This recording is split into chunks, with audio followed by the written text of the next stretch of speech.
omasipala bethu kumele kube ngomasipala abahlangabeza izidingo zabantu bakithi. Siyazi emkhandlwini omkhulu kunanenkinga yalabo asebegwamande omasipala, abanye ngenxa yokuthi bona banikezela amanzi, abanye bagwamanda imisebenzi emikhulu kamasipala befuna ukuyithatha ngenkani bathola imali bengasebenzile. Yizo zonke iy'nkinga esizokhuluma ngazo lezi.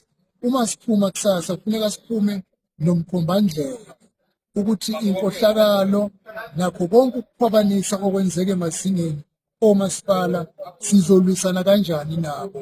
Bakhona abantu kwamanye ama-groups azobexoxisana ukuthi inkohlakalo nokukhwabanisa sizokuqeda kanjani komasipala.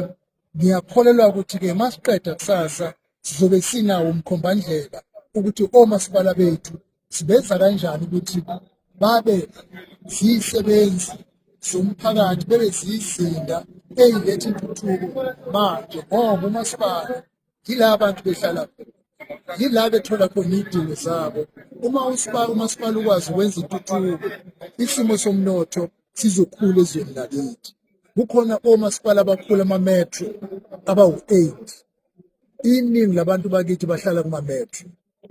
Labo masipala bakhontrola ibhajethi enkulu. Omasipala ama-metro bayinhliziyo yomnotho eNingizimu Afrika.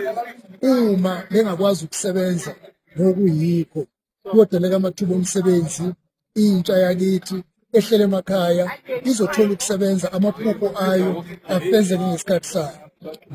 Lo mhlangano umgomo omkhulu wayo ukuthi bonke omasipala abasebenzi, bonke omasipala basukume bame ngey'nyawo banikeze idingo ey'dingwa ngabantu bakithi. Uma benze njalo siyobona uguquko kwisimo somnotho, izwe lakithi lithuthuke liye phambili kunokuba libhadalane.